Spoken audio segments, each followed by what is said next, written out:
Good evening, everyone. How's everyone doing? I'm doing pretty good, considering the hard times going on in the world. Precisely because of the difficult times in the world that we're living through, in which so many of our comrades are struggling through moments of repression right now, I think it's extremely important to welcome Sonia Vaz Borges to the People's Forum. This is a space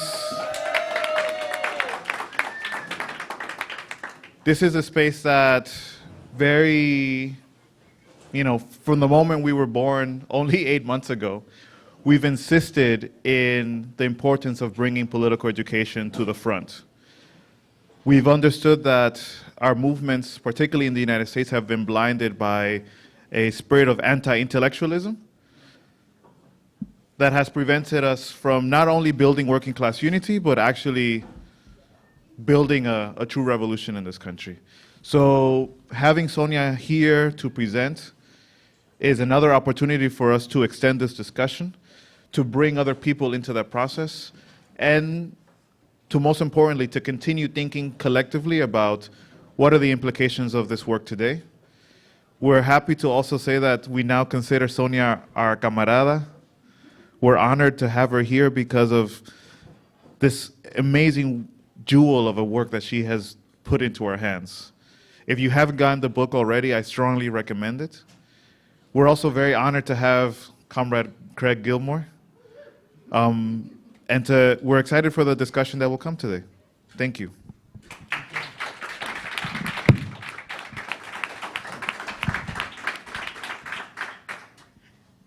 Okay, so I think now is my turn. And I prepared a few pages to read for you. I hope my English will be good enough, because I stumble when I read. Okay. So I'll start. So good evening. Good evening. Boa noite. Mock estado. Mock estado. Mock estado is a way of saying hi in Cape Verdean Creole.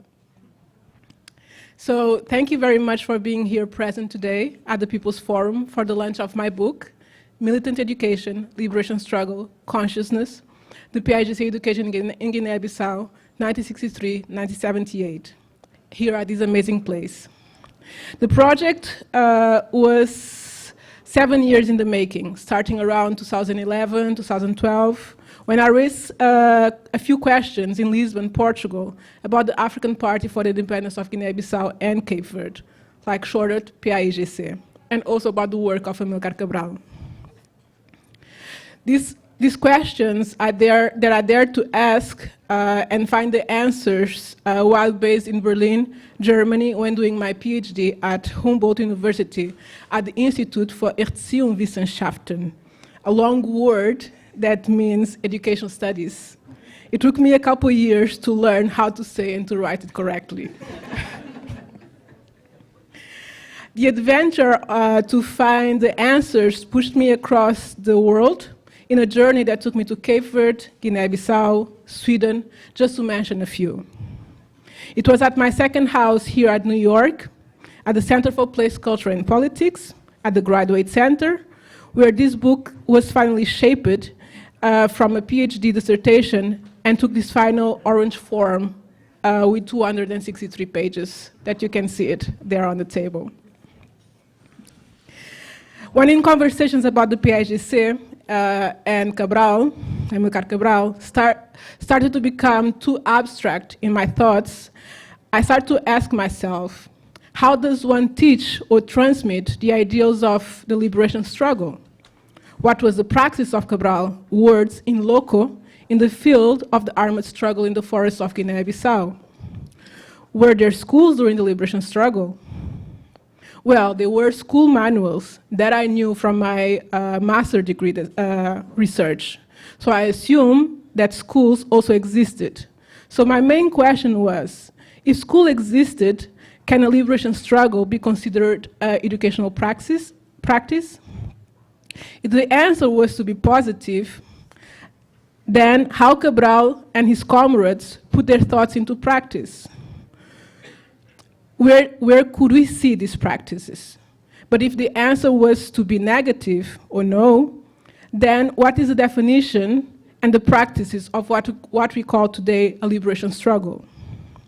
The term liberation struggle or liberation movements is defined and used in my book as a general term to refer to a social and political phenomenon, a process that I define as an individual and collective process response of people who becoming conscious of the racialization, dehumanization, oppression, and exploitation through which they are subjugated under the colonial and oppressive government inside and outside their countries, organize themselves to dismantle and destroy the institutions to which they are subjugated, employing for this end any means at their disposal, including violent and non-violent acts, with the aim of building a new society. And it is within this definition and the practice of it by the PAIGC that the term militant education came to life, and I found the term in the PAIGC archive documents. Militant education, as shown through this book, is an ongoing practice emerged in a specific historical moment in the mid-20th century, informed by the political movements and ideologies of the time. The term is inextricably linked to the concept of political education, political freedom, and liberation. In the book, and based on the archive documents and oral history testimonies of the PAIGC militants, militant education or militant school refers to a type of educational practice that is committed, consciousness engaged, and grounded in anti-colonial and decolonial principles. It's an education focused on the ample concept and the goals of the liberation struggle. The aim is that the pupils, the civil population, and the military militants receive an education that combined political teaching, technical training, and the shaping of individual and collective behaviors, guided to the development of the self as a liberated African citizen. In this way, individual and collective process of militant education praxis constitute the core of this book. Nowadays, as social and student movements around the world are demanding decolonization of school curricula, manuals, and teaching practices, this work unveils the silence or the silenced histories of this praxis that started long ago. With this book, it's my goal to contribute to our understanding of the struggles of creating militant education in the world we live today. This book makes this historical contribution exactly on this point, by providing a space for the voices and the experience of people's resistance against oppression, by exploring the use of education as a crucial tool for liberation, and by restoring the rights and dignity of the people as a political consciousness and militant citizens. Because every liberation struggle is a process, and in this set of processes, it was individually and at the same time collectively, so was the process of writing this book. That is also a collective work. In this way, I would like to present my invaluable thanks to all those who engage with me in this process of thinking, writing, correcting, suffering, crying, laughing, standing up, sitting and eating, walking and carrying. To all my dear and amazing friends, colleagues and comrades present here today, and to all those that are watching me now around the world, to my professor Marcelo Caruso in Berlin for accepting in a matter of hours a complete stranger as a PhD student. I just went for a meeting, just trying to figure out what it was to do a PhD in Germany. And in a couple of 2 hours, he just gave me a paper and was like, just go upstairs and sign because you are my student. And I was just in vacations in Berlin. To the PAIGC freedom fighters, not just for doing what they have done, but also by the invaluable time and conversations and the privilege of sitting with them on the table, on the parks, whatever other place was available, and they give me the time to talk and sit with them, and understanding and sharing their experience. This is a privilege to to have that experience. To my amazing crew of nieces and nephews, and they're always pertinent questions, like I have 7, 8 nephews, so their questions are always like, what are you doing? Why do you write so much? Why so many papers? Where are you going to travel right now? To my sisters, Sandra, Edwina, and Isa in Portugal. To my father, Sr. Borges, or Sir Borges, for teaching me that it's not just what is in our head that is true and important, and how important it is to remember and listen what is between the loud voices and the silences. And mostly to my mother, Dona Bia, for always being on my side, helping me to write and organize my ton of papers and books, although she was never able to read them. A couple weeks ago, I wrote to some friends. I threw a party at my place, and I wrote to my friends on the next day, and I quote, "I think every book has 2 stories. If the pages of my book could talk, they will tell many, many stories, and one of them will be the story of yesterday, the party that we had. This book would also tell the story of today, like this one that is about to happen between me and my dear friend Craig Gilmore. It will tell the story of the conversation we are about to engage, for which all of you are invited and welcome to contribute. Thank you very much. Obrigado. Nubei."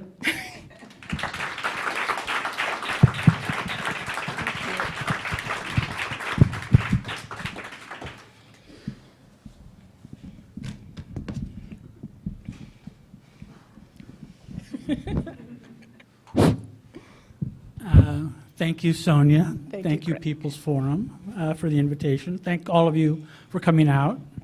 And bonne nuit to all of you out in streaming land.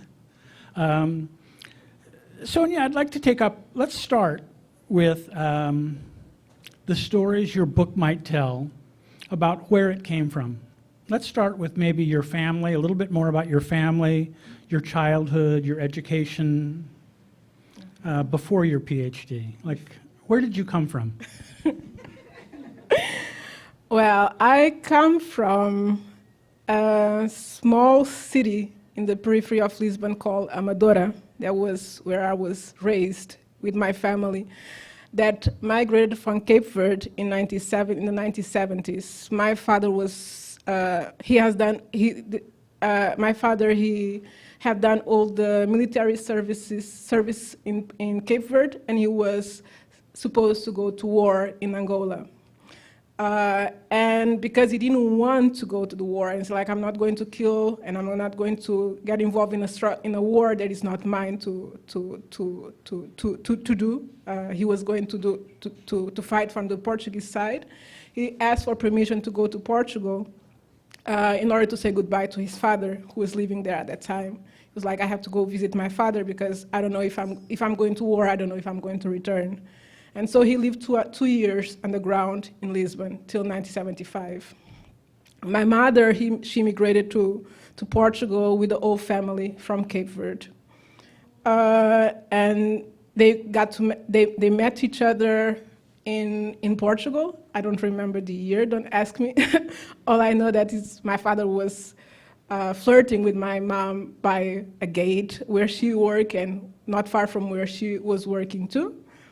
And together they got together and they raised four daughters in Reboleira, Amadora. They built their own house, and yeah, that's a little bit of the part of the childhood of my family, of my childhood, I mean. And then my education, I've done like primary school, secondary school, primary school, preparatory school, high school, university. I graduated from ISCTE, is in, how you call it, history, modern and contemporary history in politics and international affairs. And then I've done my master in the thought of Cabral in Lisbon too. And then I decided to migrate to Germany to do my PhD. But before you went to Berlin, you had already been involved in doing some militant education of your own in Greater Lisbon. Yes,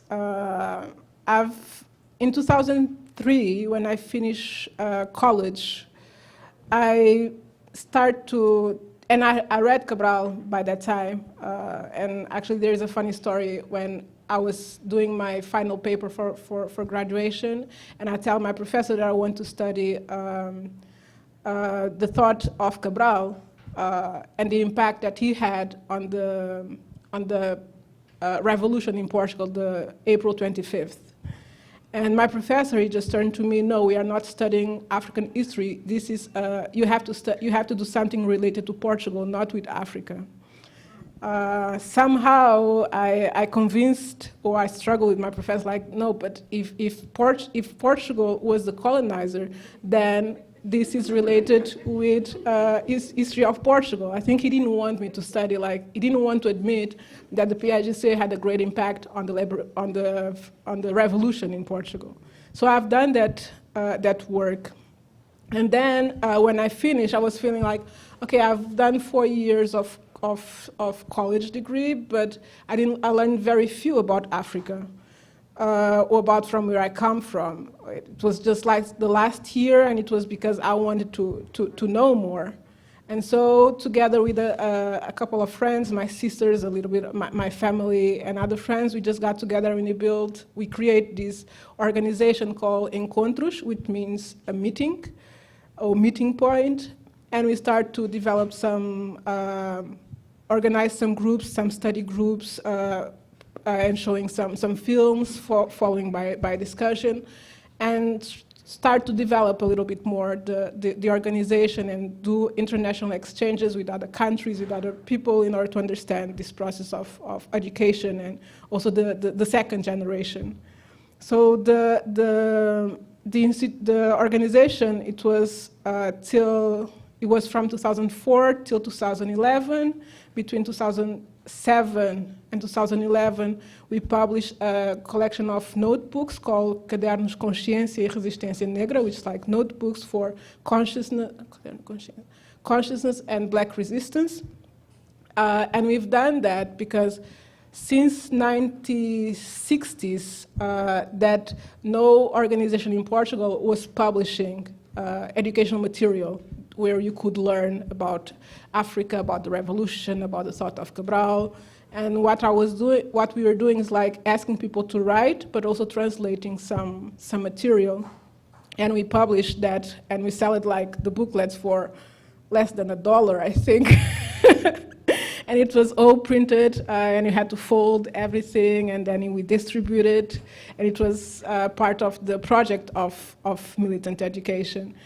And that's part of the work that I start to do together with my comrades in Lisbon, as part of our militant education, not just for us, but also for the people that we're trying to engage with. And you also, this is your second book, right? You also published another book before this one. So tell us just a little bit about your first book. Well, about my first book. From 2008 to 2011, I was working as a social worker, a street social worker, in a neighborhood in the periphery of Lisbon called Santa Filomena.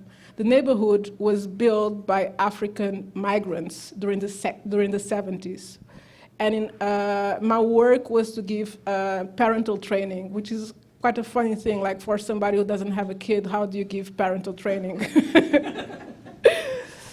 But also it was parental training in a very, I'm going to say, in a very white, bourgeois way of doing it, not taking into consideration the conditions of the background of people who were living there and the conditions in where they were living. So instead of doing because I didn't agree that I could not give any kind of advices to parents who are 40, 50 years old, how they are going to educate their kids or things like that.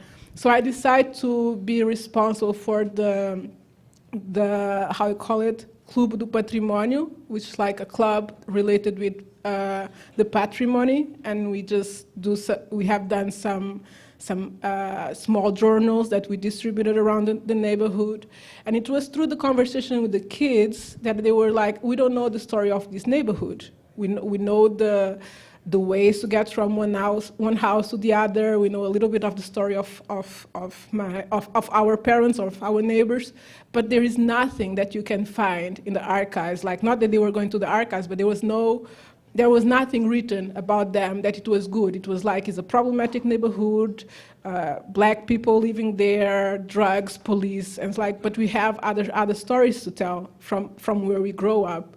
So I decided, okay, we are going to do then, we can do a book or just collect some stories from your parents, grandparents, and I just go to, you do this part, and I just go to the archives and check what there is there, how was the place before the houses were built, how's the conditions now, so I can do that part. So I start to do that with the kids and just go from door to door with them, just asking questions. But the thing is that the project finished, and then there was no more. I could not just leave the neighborhood after 3 years working there. So because I was receiving the unemployed money, I decided, okay, I will stay another year, and I will continue to work with them. And in this way, I collect more information. But then I moved to Berlin. And it was in Berlin, actually, that I wrote mostly of the book. And the book is about the story of this neighborhood, especially because these neighborhoods in the periphery of Lisbon, like Santa Filomena, Cova da Moura, 6 de Maio, Fontainhas, these are neighborhoods that the state is trying to destroy and displace people. And my main concern is, like, once these neighborhoods disappear, then there will be just a statistical data. There will be no more information about them. So the book is about the unveil of the migration process from immigrants not just from Cape Verde or Guinea Bissau or Angola, but also from migrants from the countryside of Lisbon, of building this neighborhood, creating a community, creating their own rules, creating their own houses, and the story of their lives. And then, together with that, during these 3 years, I wrote, how you call it, a diary board, diário de bordo, how you call it. This book, when you write, like, oh, my day was so good, a diary. So I wrote a diary about my experience there, and I combine my reflections of doing this kind of work that I was doing together with the stories that we recover from the neighborhood, from from oral history, but also from the archives. So that's the book. That's what the book is about. And the book title is Na Pode Espera, which means, is a Cape Verdean term to say, like, while I'm waiting. If you meet somebody on the street and the person is just standing someplace, you can ask, like, how are you? And the person can reply to you in many ways, but one of them will be, Instali na pode espera, which means I'm here waiting for what is coming, where I'm going, who's coming to meet me. So that's a term that we use for that, and the term just came from my conversations in the neighborhood. Every time that I was coming to work, and it's like, oh, how are you? Oh, Instalina, pode espera. And then you just go a couple more houses, like, how are you? Oh, Instalina, pode espera. So that's actually was the people from the neighborhood who gave the title to the book. So, just to make sure I understood what you just told us, you leave Lisbon, you go to Berlin to start a PhD in Germany. Mm-hmm. And while you're starting this PhD in Germany, you decide to write, you're writing another book while you're doing your PhD. Yeah? Yes.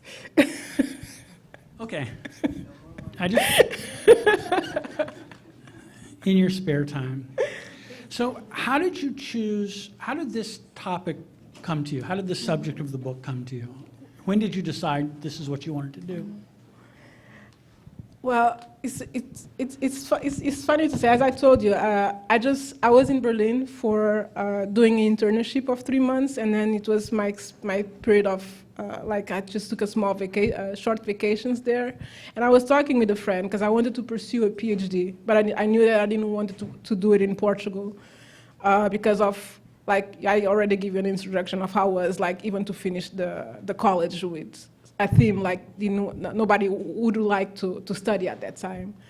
So in a conversation with a friend, I was like, I want to do a PhD, and he just said like, okay, what is the topic? I was like, oh, I'm thinking about this, this and that, and he was like, okay, so why don't you I had a professor, Professor Marcelo Caruso, and he was a great professor, so why don't you, I know that he's in Berlin right now, so why don't you contact him? And just to figure out like how much bureaucracy it is to do a PhD here, if you need to learn the language, how can you get admitted in university. So I just wrote the email to my professor saying like, I'm doing this, or I'm thinking about this, and I would like to talk with you about this theme. And the question was like, can a liberation struggle be considered an educational practice? And the topic came to me also from the idea of my experience in the neighborhood, especially because I was dealing also with professors and students, and dealing also with all these racist or colonized curriculum that I was like, it amazed me. Like, I've done my studies during the 80s and the 90s, like this. Secondary school during the 90s, and it amazed me like how come, like I don't know, like almost 10 years later, kids are still studying the same program that I study. And then I've done a little bit more of research, and I've done, okay, this program actually was a program from the fascist time. It didn't change that much. So if we are still doing this kind of education like for more than 40 years, and I had to deal with the history professors, like, no, African history is just like 3 points in the curriculum, there's no more than that. So I started to question that. And during my master, at the end of it, I realized, okay, PAIGC had schools and have school manuals, but at the time I didn't pay that much attention to it. But I remember that some of the school manuals from the PAIGC, they had at the end a bilingual dictionary, like how do you say the term in Portuguese and how do you say in Creole, or how do you say in Creole and how do you say in Portuguese. So it was a bilingual, and at the time in Portugal until today we are still struggling. Like Cape Verdean kids, they are not considered bilingual. So I was like, okay, if they were doing this like almost 50 years ago, and we still have this discussion today, so the theme came from all these experiences of seeing the curriculum, seeing like the 40 years or more fascist curriculum still in process in Portugal, the way that the teachers treated the kids. The way also that we spoke about Cabral. Cabral became like, we talk about Cabral, we talk about his writings, but after reading and rereading for years, it became too abstract for me. And the theme came as a collection of all these experiences from the neighborhood, from my experience at school, the experience of kids at school, and also this institutional racism that I could see. I was like, okay, if PAIGC had school manuals, they had to teach this to somebody. So that's how the project came to be. And my idea first was like, my first question was like, can a liberation struggle be considered an educational practice? If yes, like how? So that's how the theme came to life. So the story you tell is the story of a remarkably ambitious education project that was planned before the first shot was fired, and was put into operation immediately. So it was an education program that was happening during a war, and was designed to be held during the war. Because it was held during the war, there must have been a lot of the things. It can't have been particularly well archived, because it was happening in the middle of a war, and there were things destroyed, things lost. What sorts of archives did you have access to, and what was there, what was missing? Well, in terms of archives, there's two kinds of archives that I had to find the access to. My first access was the archives in Portugal, which is the archives from the political police, the PID. There is like a stack of like, I don't know, 14 files, like super, like very well detailed. But I was like, So these are the fascist police. the fascist police. The anti-colonial, Mm-hmm. the colonial police. The colonial police. So I didn't want really to work with it because it's always problematic when working with these archives. It's not that I neglect them, I just didn't want to start having them as my starting point. And then there was the archives of PAIGC in Portugal at Fundação Mário Soares.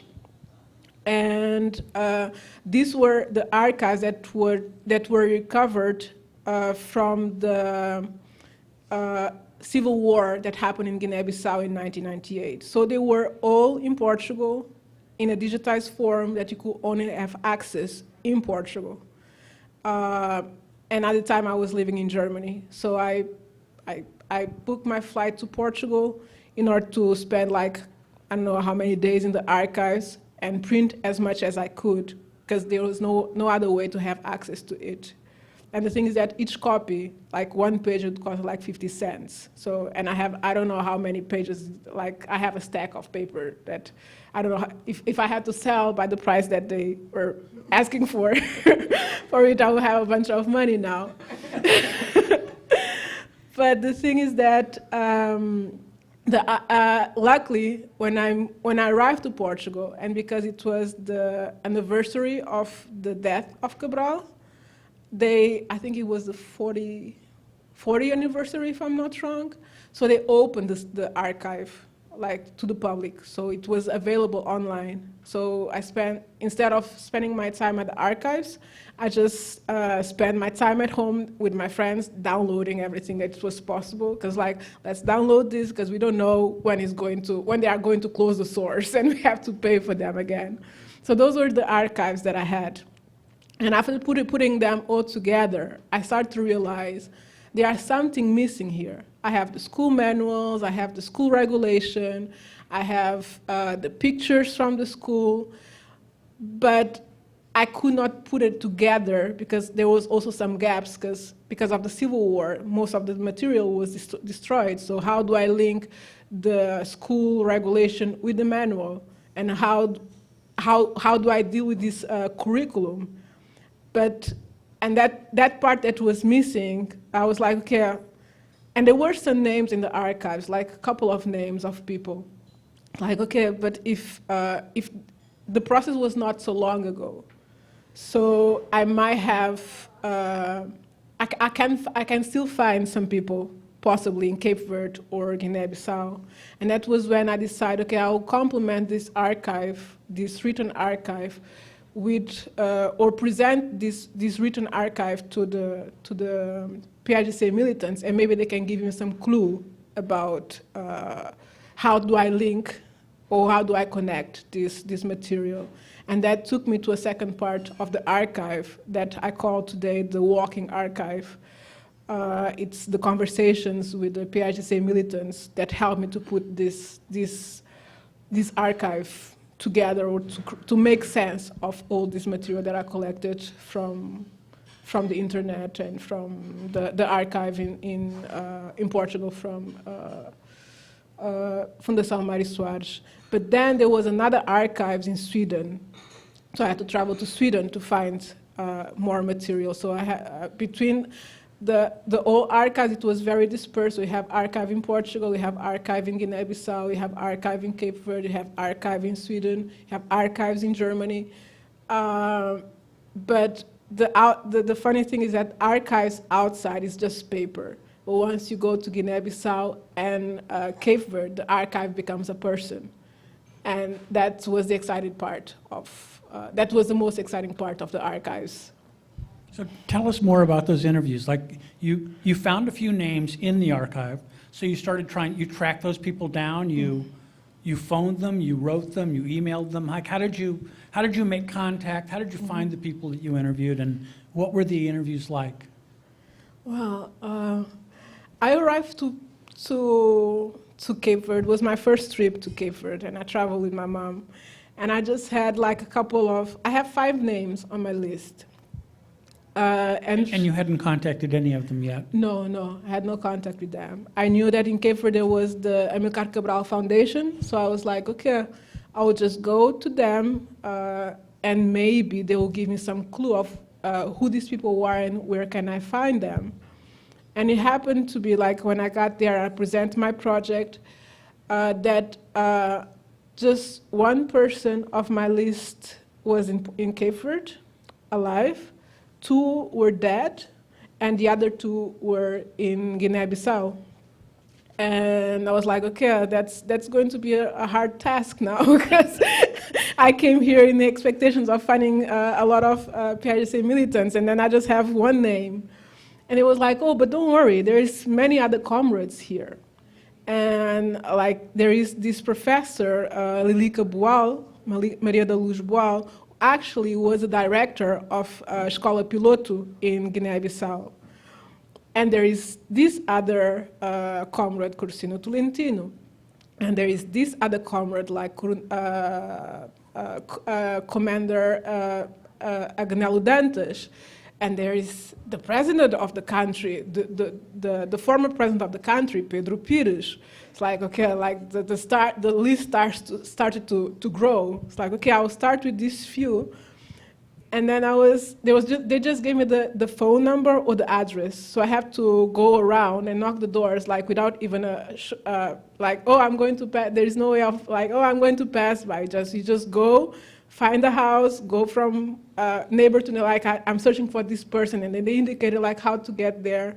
And it was knocking the door and like presenting yourself. And they were just looking at me like in a weird way, like, well, what are you doing?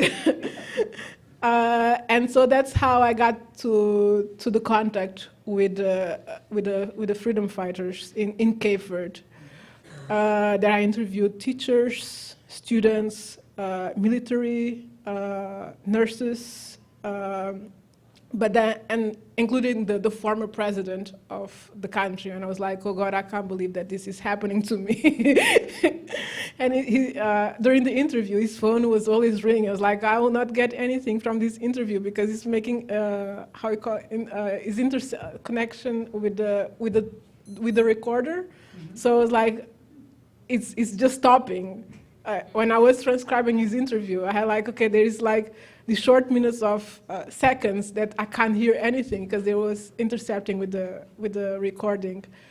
So I went to in Cape Verde. I ended up doing, I think, 20 interviews, but I could only find one student in Cape Verde.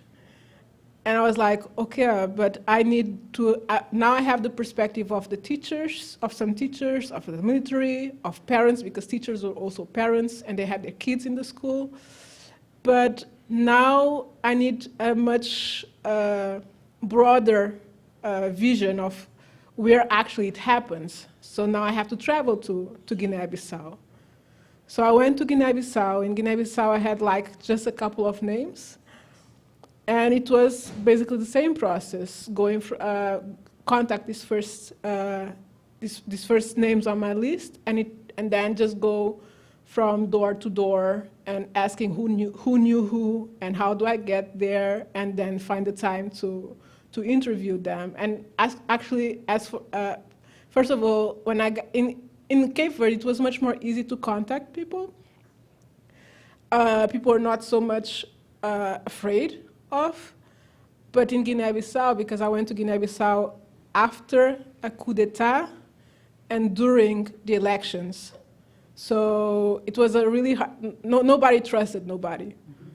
So when I got there, like a person from Portugal, and now it comes here and do all these questions in the midst of all this political crisis that we are here, like we don't know if I should talk with you or not. But then when I said, no, I've been in Cape Verde, and in Cape Verde I spoke with your comrade, like this comrade, and this comrade, and they're like, okay.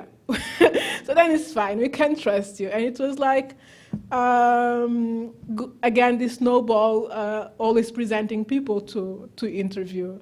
So I was in 3 months in Cape Verde, 3 months in Guinea Bissau, and from the 5 names on the list that I started, at the end I finished with 60 interviews done with freedom fighters. Wow. So why, explain to us why education was so important to the PAIGC. Why is it so important? I think it was important. There is a phrase of Cabral that he says, like, all those who know teach those who don't know. And because in Guinea-Bissau, because of the colonial policies, not only 99% of the population was illiterate, didn't know how to read and write. And this has to do with the policies, like for how it's possible for you to attend school. So you have all this assimilation process, and where these schools were located. So I think for this phrase of Cabral was like, if you know something, you have to teach that something to somebody, and in this way create this network of knowledge. I think education was important because while doing the liberation struggle, they were already envisioning a future. So if you do a struggle just with arms, then how do you put the future in practice?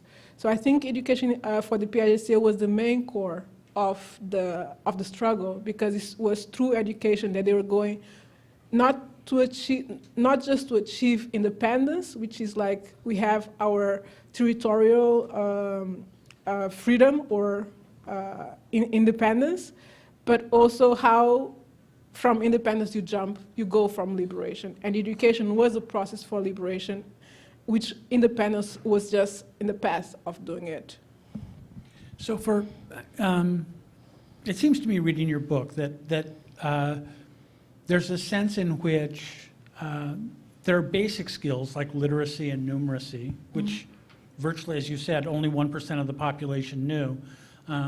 But there is also what you were just talking about. There's a political education that was also fundamental to what they wanted to do. And those two things went kind of hand in hand from the earliest ages. Isn't that right? Yeah. So how did they develop that curriculum? And like they couldn't use the Portuguese textbooks. So like, how did they do that? How did they develop a curriculum, as you were saying, projecting towards this liberated future when they were in the midst of planning an armed struggle and then conducting the armed struggle? Who did that? How did it happen?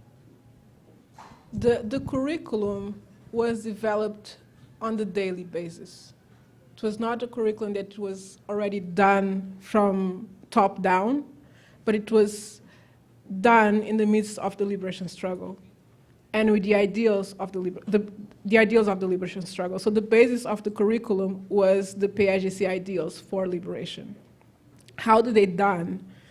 It was from the interviews. There were 2 phases of doing this curriculum. First, I think they started designing the curriculum in Portugal, in the study groups. The study groups that they organize in Portugal that lead them to the liberation struggle.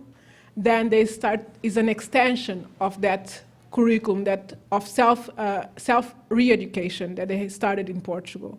So in what we see from the curriculum developed during the struggle is an extension of it. And how have they done it? Actually, they used Portuguese school books because they didn't have any material to teach. So not even just the school books, but whatever paper in order to learn how to read. But it was not just learn how to read, it was also to deconstruct what you learn from reading. So they were using Portuguese books for this end till they developed their own school manuals. And the school manuals, every summertime, teachers, they will gather in Guinea-Conakry, and they will organize summer schools for teachers.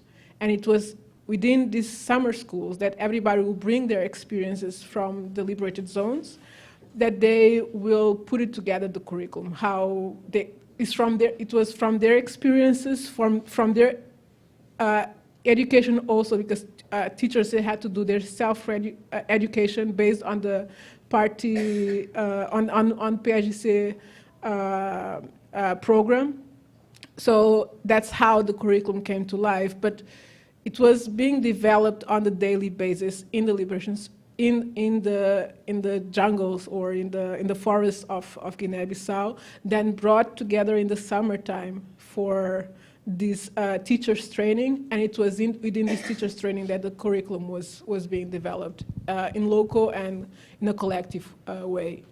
And it was also during this process that they design and create the school manuals that we have, that we can see today from PAIGC, and some lessons are also in the book. And then there was also students or people who were living abroad that were coming also for the summer schools. So they brought also their international experience to the field.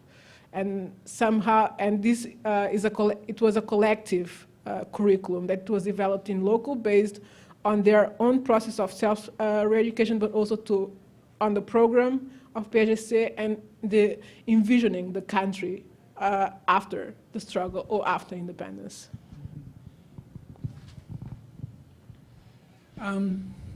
So during the war, a lot of young men and women were in the armed forces and were helping with hospitals and so on and so forth, which must have put a huge strain on family and village economic life. Mm-hmm. So I'm wondering if you could talk a little bit about whether parents were happy to have their children go to school, mm-hmm. or were resistant to their kids going to school because they needed them to help with the harvest and do other things around the village, mm-hmm. and if there were differences between boys and girls going to mm-hmm. school, and how, if there were tensions there, how the PAIGC negotiated with the parents or the villages to get the kids in school.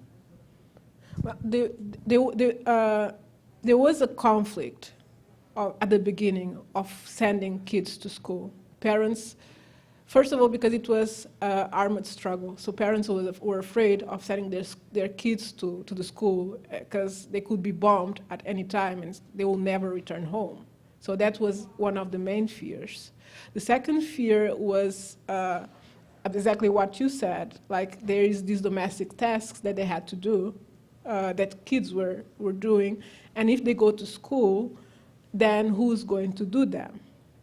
Especially because at the beginning, the PAIGC had like this very strict way, like school starts from 8 to 12, and then it continues in the afternoon. And this was not compatible with the daily life of the family. So there was a process of negotiation of how we are going to create, how we're going to gain first the empathy from the parents. And this was through the negotiation with the elders and the parents, and also creating a time schedule that will match the daily life of the family, and not just the daily life, but also had to do with the seasons of when do you plant the rice, when you plant the rice, it's not time, you don't have school during that period, so you have to, and when you harvest the rice, you don't have school during that period, or when it's like the rain season, or when it's the dry season. So the PAIGC had to negotiate all this with the parents in order to allow their kids to go to school. Some of the kids, they just simply run away. They didn't wait for their parents' permission. They just like, I'm going to learn how to read and write. I want to do this, so they just escape from home. But what I was going to say, in terms of boys and girls, there was a huge fight. Especially, we have to think about the ethnical groups, the several ethnical groups in Guinea-Bissau. For example, the Muslims group, they didn't want girls to go to school because they didn't want boys and girls together in the same class. So the PAIGC had to negotiate that too and create like different timings for school, one for boys and the other for girls. But the strategy of the PAIGC was to use the animists group of women or girls who wanted to study and send them abroad to learn medicine, for example, to be nurses. And then they will return like fully groomed, like we've done this work. And that will convince other parents, especially the Muslim parents, to allow their kids to go to school. Because if the neighbor has, if my neighbor's child is a nurse, my daughter can also become a nurse. So there was all this organizational project on the ground to allow girls to go to school, to create a program that didn't go against the daily routines of the family life. So there was all that we see on the militant education, just because I see militant education not just as the final work as the curriculum, but all the negotiation that they had to do, and all the process of conscientization that they had to do during the struggle. Great. Thank you. So you mentioned the '98 coup. There's a lot's happened since independence. And I wonder, as you interviewed the teachers, the former students, and they looked back at the militant education that they were involved in, like, what was your sense of what they thought they had succeeded in and what maybe didn't work so well? I mean, I think you've shared with me that a number of them are disappointed at where both Cabo Verde and Guinea Bissau are today. It wasn't the revolution that they imagined that they were fighting for. And I wonder if you have a sense from them how they might have done things differently in the education system. Did they produce the sort of independent, liberated Africans that they wanted to? I think the answer is yes. Yes, it's talking with the freedom fighters of PAIGC militants and asking them what happened after the 1980s. Like, it's a very painful issue to talk about, and also to approach and ask, and waiting them to say something about it. During the interviews, like, you could feel the tension, like the only thing that they will say is like, it was not for this that we fight for, but they will not go more than that. They didn't want to discuss. So in matter of respect, I also didn't want to push them to talk about. But from the interviews, they achieved part of what they want, and they do that to the schools that they create. They will not change nothing, according to them. One of the persons that I interviewed, I think it was Pedro Pires, the former president of Cape Verde. He said that was the struggle of our time. We fought with the conditions that we had at that time. So it's now up to you, the new generation, to find your own struggle and continue that struggle. But we will not change anything, because that was the conditions that we had. the 1980s came like a break of what they were trying to continue. We have I think one of the main examples that prove that the work that they have done throughout those years in the forests of Guinea-Bissau, it was that Guinea-Bissau was the first country to self-proclaim their independence, to vote, and to have not just literate people who could read and write, but with a very deep political thought. And we can still find that in Guinea-Bissau, especially with the still young people, because most of their parents at least one member of the family was involved in the liberation struggle. Mm-hmm. So this political consciousness is still today in Guinea-Bissau.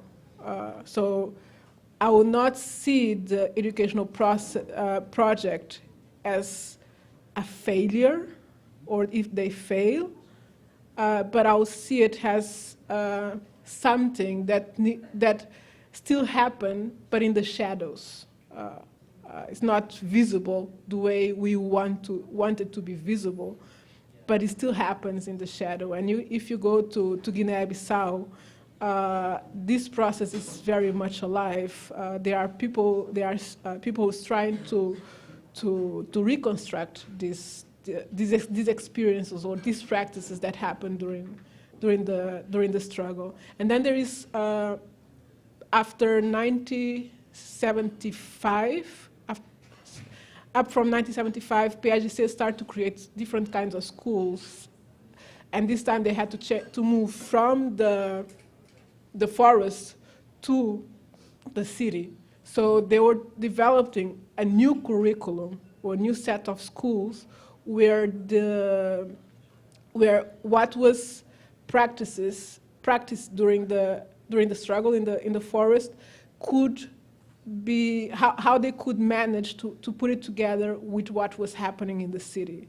And this was a process that happened from 1975 till 1980s. And in between, there were several educators who were going to Guinea-Bissau to learn from the experience of the freedom fighters during the liberation struggle. And one of them is Paulo Freire, that although people think that Paulo Freire had a major influence in the struggle in Guinea-Bissau in the educational project, Paulo Freire just got to Guinea-Bissau in 1975. Till then, all the process developed by the PAIGC was done by them in local, by the experience that they had in the struggle. But I will not see it, and I doubt that freedom fighters, especially the students who study in these schools, they have an amazing political consciousness, and their kids also. So I will not see it as a failure. I will say like there was an interruption, and there's still, but an interruption that happened at in the surface, but in the shadows, they still happen from family to family. And I believe that this will continue as soon as the political situation in Guinea-Bissau gets more stable, or a little bit more stability, in order to rethink the future of education. Mm-hmm. And is it a similar situation in Cabo Verde or not? Cape Verde is different. It's a little bit different because Cape Verde had an armed struggle. So once independence was achieved, PAIGC took power, or took power over the schools, and they continued to develop. At the beginning, they tried to implant the curriculum that they had in Guinea-Bissau in the liberated zones, but that was not working very well because actually Cape Verde didn't have that experience of the armed struggle. So they have to readapt the curriculum, and because they didn't have the armed struggle, and they didn't have all these political conflicts that came after 1980, like the curriculum in Cape Verde is much more stable than it is in Guinea-Bissau.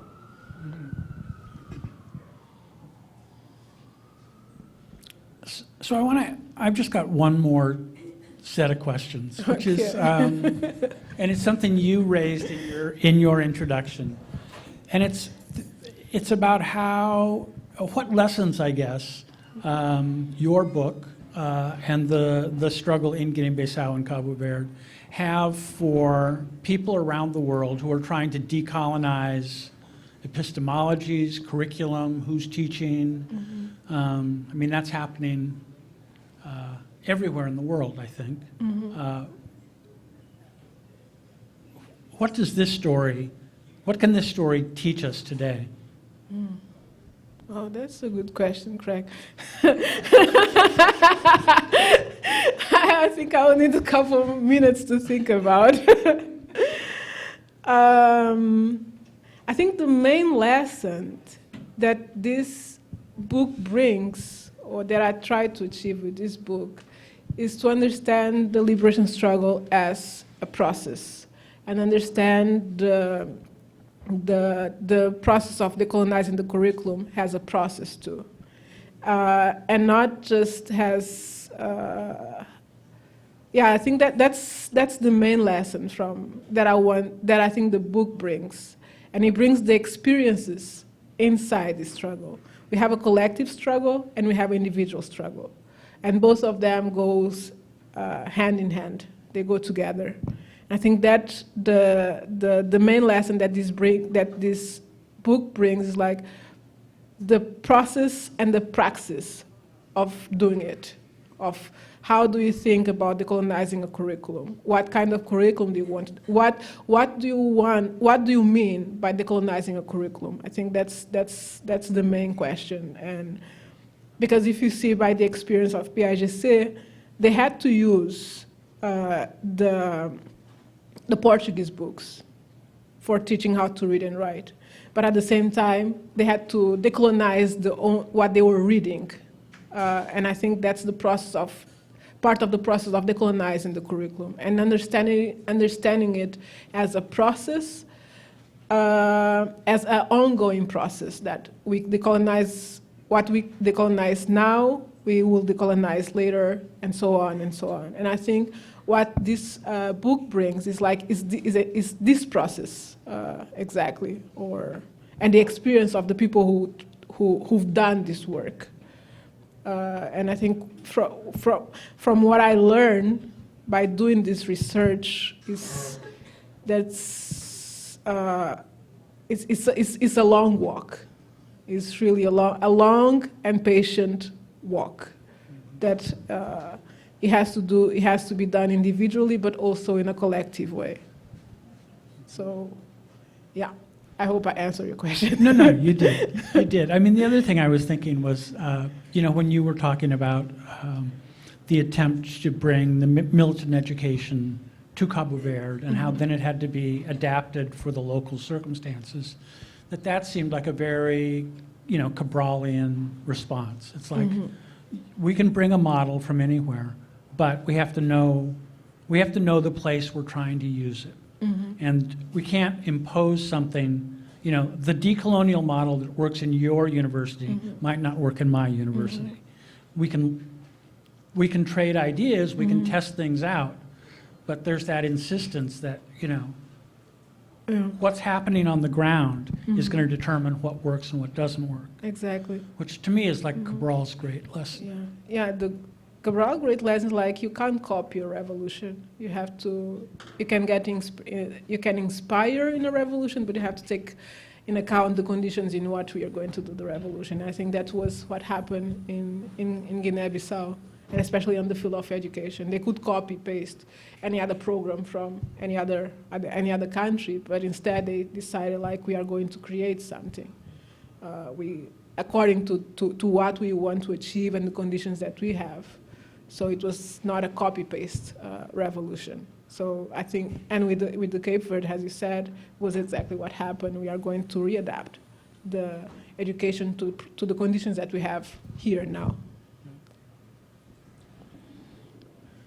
So now you guys get to ask Sonia questions.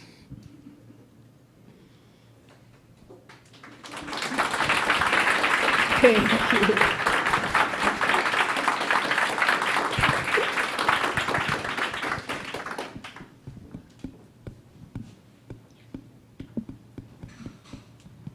Thank you so much.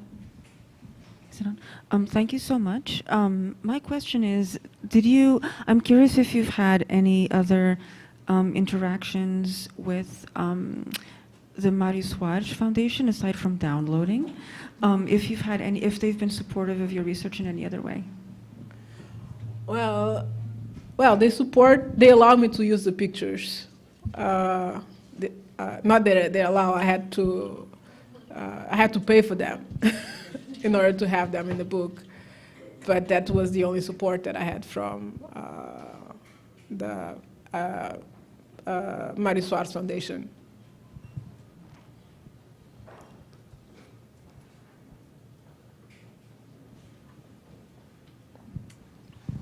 Thanks, Sonia. How has doing all of this research and then writing this book changed how you think about your own practice of teaching? Wow.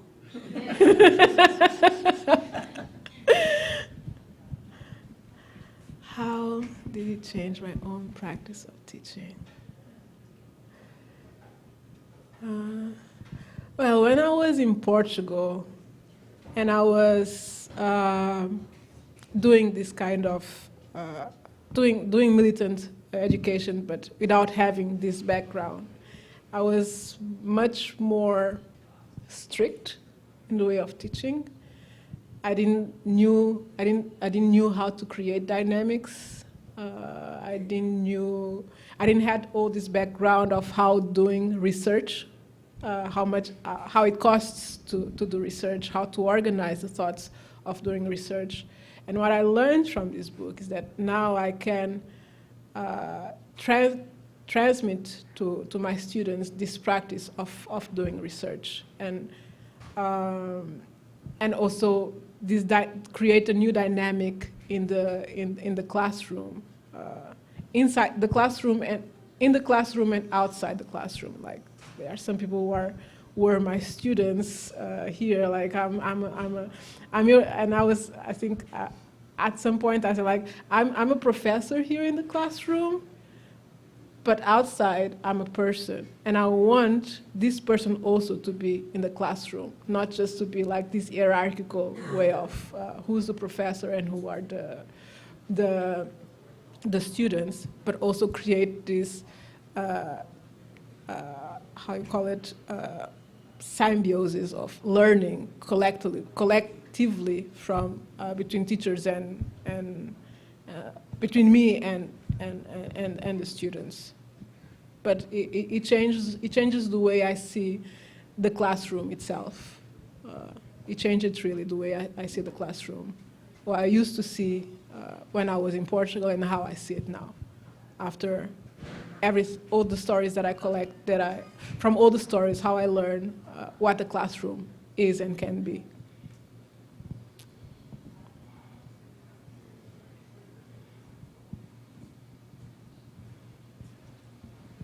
Hi, thank you for that exchange. I really enjoyed it.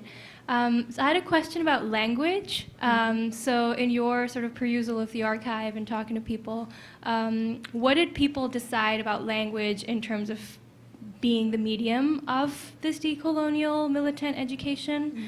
So most people, I understand, would speak Portuguese, but then there's Creole also, and there's other native languages.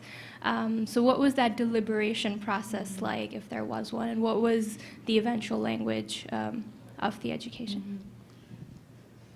The eventual language of education, the written language was Portuguese. And this was for a very pragmatic point of view. Is most of the teachers, or the first teachers, they learn in the Portuguese colonial system. So their main language was Portuguese. So that was a language that they knew how to read and write and talk. It's not that they didn't speak Creole, of course they speak Creole, but they didn't have enough material to teach it. Like there was not a standard form of teaching. So the classes would be in Portuguese, and at the same time, it was translated to Creole, to Cape Verdean Creole, or Ghanaian Creole in this case. But at the same time, inside that, like for students who didn't speak Portuguese, who didn't speak Creole yet, and have other language, students who spoke the same language, but already knew Portuguese and Creole, they will translate. So at the same time, you have the teacher who speaks Portuguese and translates to Creole when it's necessary, and then you have students who also become teachers because they are the ones translating for the ones who don't speak yet the language. But also the pragmatism of the language of choosing Portuguese is like after independence, all the documents would be in Portuguese. So if you don't teach Portuguese, after the revolution, who can read what is there? So that was a very pragmatic way, like we would just have Portuguese as the main language, but not excluding all the other language from the classroom. And in the PAIGC program, they wanted to develop the Creole so the Creole will become the official language of the country. But through the Portuguese, they will get to that point. And in the interviews that I've done, people travel from Portuguese to Creole like this. Like one word comes in one sentence comes in Portuguese, the other one comes in Creole, and vice versa. So you can still see this bilingual thing throughout the interviews.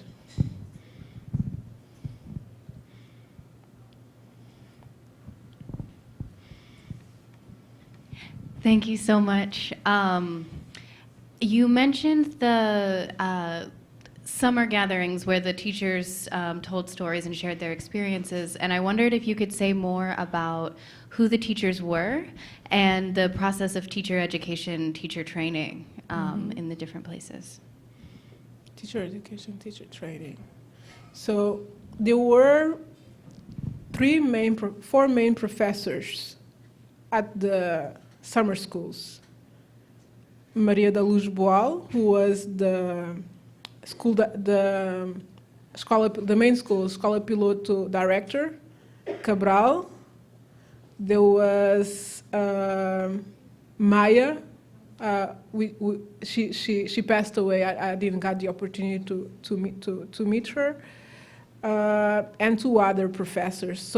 And Mário de Andrade too. So they had a kind of how you call it? They invite, apart from these four professors, they were also inviting other comrades to come and teach about the liberation. So you have like the political curriculum was very present in the teacher education, and then they were students who had very good grades in the schools in the forest. They will also travel to Guinea-Conakry for the summer schools to perfect their way of teaching in order to go back not as a student anymore but as a teacher. So that was the dynamic in the summer schools.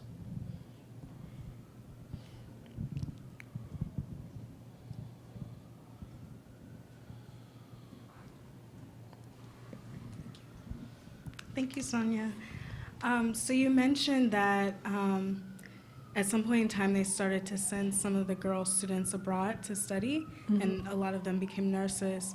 I was wondering if you could tell us where some of the places were that they were sent and for how long they stayed at all? If they were, which you meant? At what place? Sorry, the sirens. I was asking if you could tell us and explain to us a little bit more about some of the places that the girls were sent to become nurses and for how long they stayed and so forth. Okay.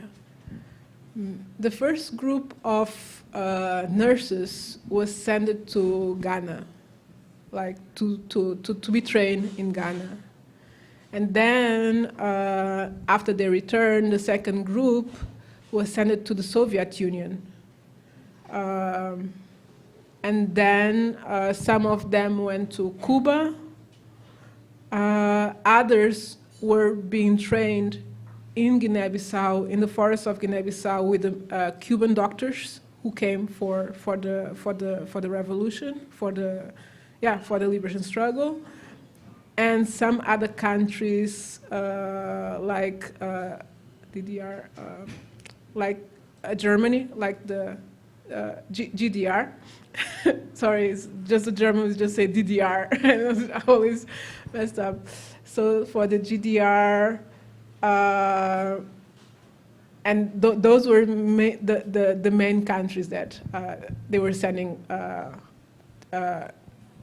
people to learn the practice of becoming a nurse.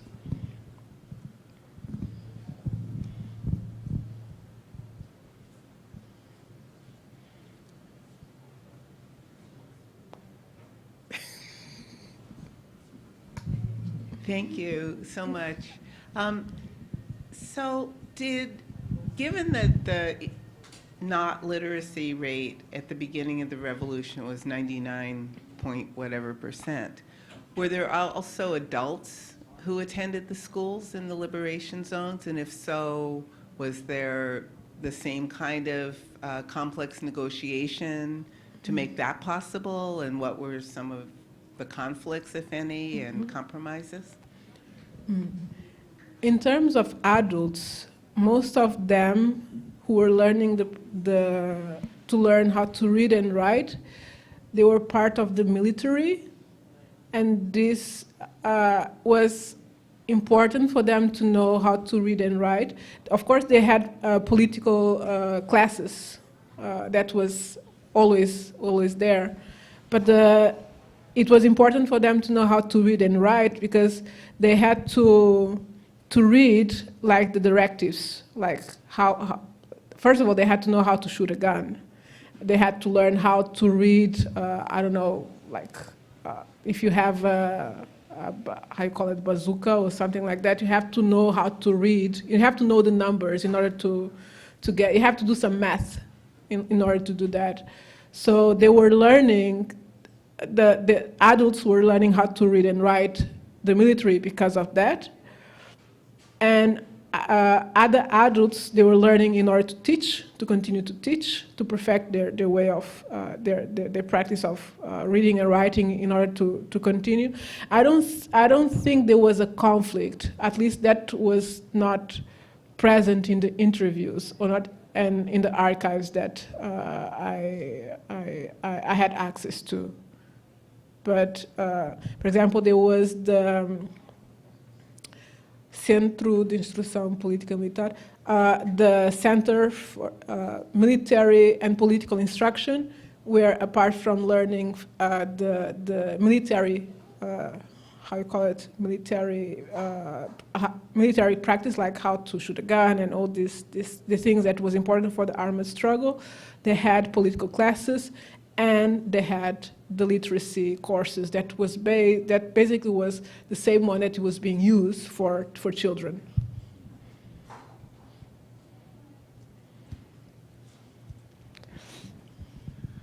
Hi, Sonia. I was wondering if you could talk a little bit about the sort of the way in which you've had to cross 3 languages in writing this dissertation. So your archive, your written archive is in Portuguese, your walking archive is Portuguese and Creole, you're writing it in English, and you're in Germany, and you're having to negotiate the which we both know, like this terrible German academic bureaucracy. So maybe like 2 things that I'm interested in is the terms from Portuguese into English that they were using in the struggle and in the education. Like what was the difficulties of rendering those terms in English? But then also, like, did you have to produce a summary in German? Because it wasn't just your professor, right? How did you deal with getting this across in German? Did they need you to do it in Erziehungswissenschaft? Or? Well, wow. I'm still thinking how I've done it. I must confess, like I'm still trying to wrap my head around it. Like, how did I manage to work in so many languages? I knew it from the beginning. that I could not write a PhD in German, or how they call it, the Hochdeutsch, High Deutsch, or high-level Deutsch. That was impossible for me. But I knew I could not. My professor, he speaks Spanish, so I knew I could present it in Spanish. I could do it in Spanish, but then I had to find a whole committee who read Spanish or a whole committee who read Portuguese. So I just adventured myself in writing in English, and it was the period that I was writing. It was, of course, I've done the transcription of the interviews. So, some of them from straight to Portuguese, because they spoke with me in Portuguese. Other ones I had to listen in Creole and then translate at the same time to Portuguese, because it was much more easier for me to do the translation. There were terms that was difficult to translate, and to explain why it was difficult to translate, I had to explain how did I learn English. Finally. Because how did I learn English? Like, it's a little bit even embarrassing, but anyway. I learned English by translating Harlequin novels. I didn't know how. I learning.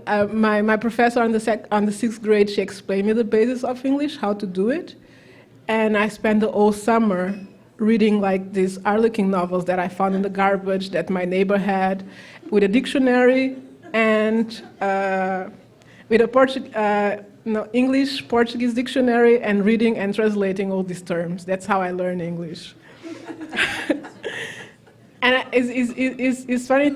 it's funny that till I started to do this project, I didn't knew that I could write in English in such a I didn't know that I could write English, actually. So it was through this process that I also discovered that, oh, actually I can write this in English.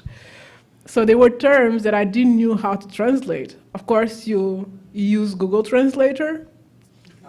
And then you do the combination with Google Translator with the dictionary, and then you just go from friend to friend and ask, how do you say this? Like, does this make sense in English? Or so during the writing, I also had to do the research of how do I translate certain terms, and also translate terms from Creole to English that will make sense, because there's like every language has a nuance, certain nuances. Like if you say it in Creole, you have to find a way to say it in Portuguese, and to say it in Portuguese, you have then to find a way to say it in English so it has the same meaning or approximate meaning. But to tell you the truth, I'm still thinking how I've done that.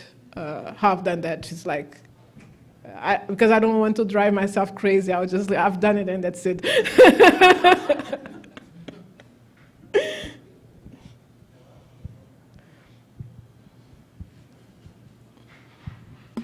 You got a question? Oh, hey, Sonia. Hi. Thanks so much for this evening. What I wanted to ask you is, how did you find your way to the Graduate Center? To the Graduate Center? Right, the Center for, well, CP? Mm-hmm. CP? How did I find my way? Well, 2 persons are here present in the room. And actually it was them who asked me to apply. I didn't want to apply. I've done my application in like 3 days, I think, because it was when I decided, like, okay, I will just, I was stuck basically in Berlin, and I was afraid of finishing the dissertation because I didn't know what was coming next. And then a couple of things happened in Berlin. I was like, okay, I have to leave this city and I have to finish this because I have to find a way for my life. Can't stay here stuck with a PhD and with no money. That cannot happen. And then that's when they told me, like, there is this opportunity, why don't you apply? And I didn't want to apply at the beginning. keeping postponing, and then one day I decided, okay, I'm just going to apply and try my luck and see what happens, and that was it. It happened. Okay.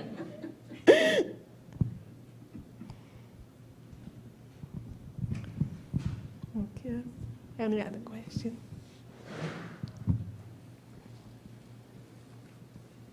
Thank you, Sonia.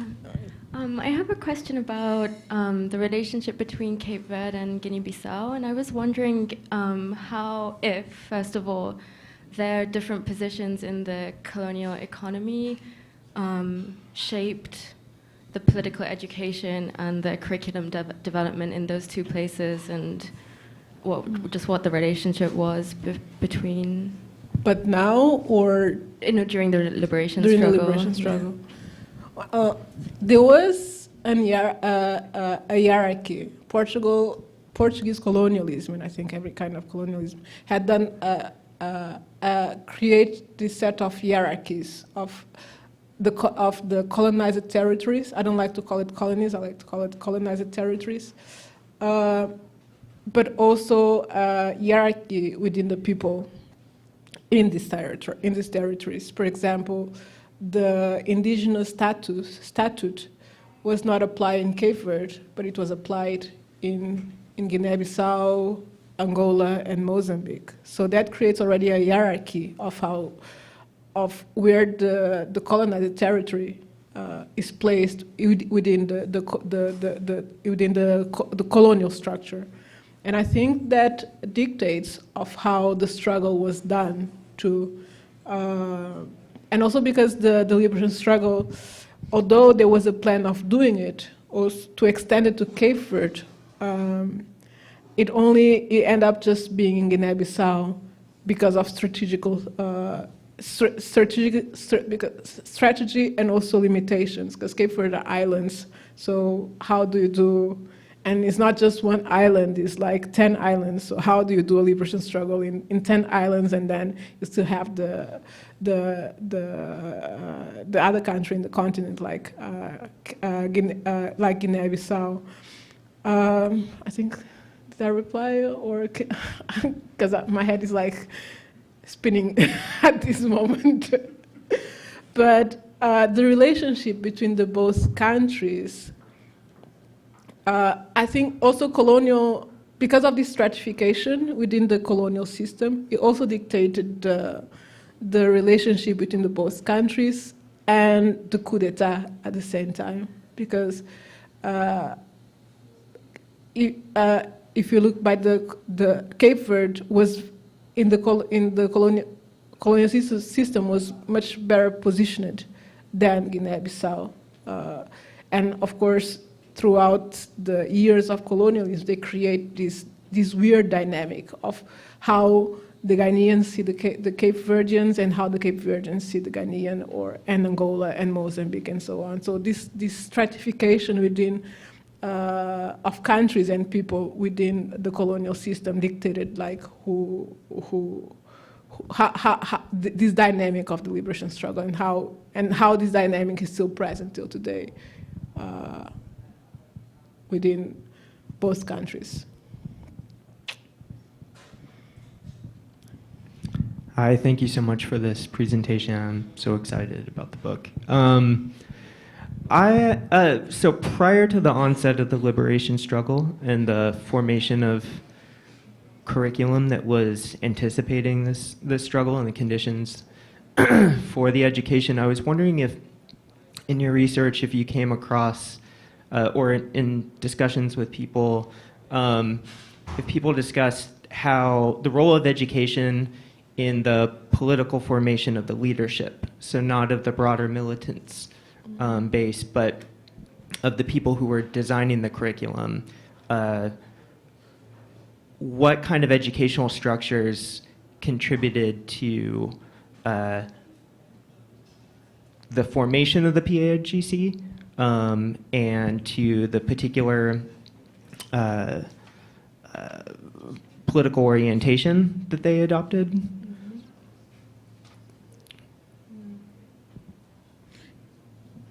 Can I ask you to repeat again? Yeah, sorry. So with the understanding that the PAIGC was oriented towards Marxist-Leninism, did you come across in your research any discussion or information concerning how the leadership arrived at that ideology? What kind of educational structures fostered that? If it was people who were engaging in self-education, finding one another, or were they engaging in their own collective education prior to the formation of the PAIGC? Okay, I got it. Well, I think their political formation started like as an adult. It was in Portugal, when Portugal had this excellent idea of creating Casa dos Estudantes do Império, the house of the students of the empire, which was like was a way of the fascist and colonial government to promote how good they were, and the colonies, and we actually are doing something. And they create this hub, this center, in the center of Lisbon, bringing students from Cape Verde, Guinea Bissau, Angola, Mozambique, and so on. And the thing is that when they put all these people together and they start to meet each other, to talk, to exchange what was happening in each of their countries, then it starts the political formation. Then it starts the political education in the house, but also to creating like these clandestine groups outside the house. So I think that was the part of the political training, the political training, and the creation of an ideology, anti-colonial ideology, and decolonial too. So I'll place it like the emergence of these movements in the diaspora first, or more with a much stronger sense of what was happening and the ideology. Then you have all the circumstances of the world that they were living, not just in Portugal, but receiving all this information from the outside. And of course, they have done all this left. There was also the Portuguese Communist Party in Portugal, and they start to read all this material that was available. So I think it was the political consciousness emerged from the combination of everything that was happening in the world at that time, and also the independences of other African countries, and the circulation of people around the world that somehow end up in Lisbon, in a very fascist country, with being persecuted by the police and so on. So I think all these things that were happening in the world help to shape their political consciousness and their ideology. Done? Okay. Thank you very much for your presence. Thank you all.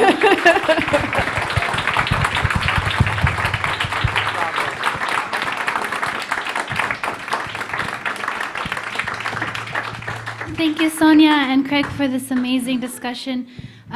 Please join us for a reception over on the side. And there's a few books for sale as well in the back, and some vouchers to buy them online as well. So please enjoy. Author discount. But thank you very much. I will sign books, yes.